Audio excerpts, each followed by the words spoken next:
Pernah kepikiran nggak kalau satu kalimat yang keluar karena emosi bisa tenggelamin satu desa? Cerita ini bukan soal danau biasa. Ini soal janji yang dilanggar, rahasia yang kebongkar, dan cinta yang akhirnya berubah jadi bencana. Semua berawal dari seorang pemuda miskin dan seekor ikan yang gak seharusnya dia tangkap hari itu. Dulu di tanah Sumatera, hiduplah seorang pemuda sederhana. Dia bernama Toba. Rumahnya kecil, bajunya seadanya. Tapi dia dikenal rajin dan gak neko-neko. Setiap pagi dia ke sungai buat mancing. Kalau dapat ikan, dia makan. Kalau enggak, ya dia puasa. Hidupnya sepi, tapi hatinya sabar. Suatu hari, saat matahari hampir tenggelam, kailnya ketarik kenceng banget. Bukan tarikan ikan kaya biasa. Ini berat dan kuat banget, sampai hampir bikin dia jatuh ke sungai. Pas ditarik ke darat, muncullah seekor ikan mas besar. Sisiknya berkilau kena cahaya senja. Toba heran, seumur hidup mancing, baru kali ini lihat ikan kayak gini. Ikan itu dibawa pulang, tapi saat hendak dimasak, ikan itu berubah jadi seorang perempuan cantik. Toba terdiam, antara takut dan kagum. Perempuan itu bicara pelan. Aku jelmaan ikan. Kalau kau mau, aku akan jadi istrimu. Tapi lalu suaranya berubah serius.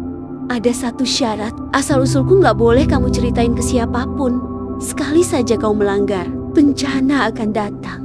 Toba mengangguk. Dia berjanji dari hatinya yang paling dalam.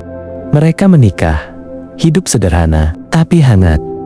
Rumah kecil itu jadi ramai oleh tawa. Beberapa tahun kemudian, lahirlah seorang anak laki-laki bernama Samosir. Namun, seiring waktu, anak itu tumbuh jadi bocah yang rakus dan keras kepala. Makannya banyak, kalau dinasehatin, sering ngeyel. Hari demi hari, Toba mulai capek. Karena harus kerja keras, ditambah menghadapi anaknya yang susah diatur. Istrinya selalu menenangkan, tapi retakan kecil, kalau dibiarkan, selalu mencari jalan buat pecah. Suatu sore, Samosir bikin kesalahan besar. Dia diminta mengantar makanan, tapi malah dimakan sendiri. Toba pulang dengan wajah marah. Kenapa makananku kau habiskan? Anak itu tersenyum dan gak merasa bersalah. Aku lapar. Emosi Toba meledak, dan tanpa sadar, kalimat itu keluar. Dasar anak ikan! Anak itu terdiam. Bapak, maksudnya apa? Begitu kata itu terucap, wajah sang istri langsung pucat. Dia tahu, janji itu telah dilanggar. Langit mendadak gelap. Sang ibu memeluk anaknya erat-erat. Dengan suara bergetar, dia berbisik. Nak dengar ibu baik-baik, kamu lari ke gunung sekarang. Jangan nengok ke belakang, dan jangan turun sebelum air berhenti. Samosir menangis. Tapi ibu ikut. Sang ibu menggeleng pelan. Pergi sekarang, selamatkan dirimu. Samosir berlari ke gunung, mengikuti perintah ibunya. Petir menyambar, hujan turun deras nggak wajar, tanah bergetar, air dari sungai meluap kemana-mana. Sang istri menangis, berjalan menjauh dan perlahan kembali ke wujud aslinya. Air terus naik, rumah-rumah tenggelam, pohon tumbang.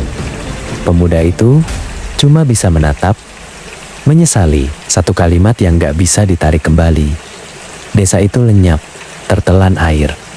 Air yang menenggelamkan desa itu akhirnya membentuk danau besar yang kini dikenal sebagai Danau Toba, dan daratan tempat anak mereka berdiri menjadi Pulau Samosir.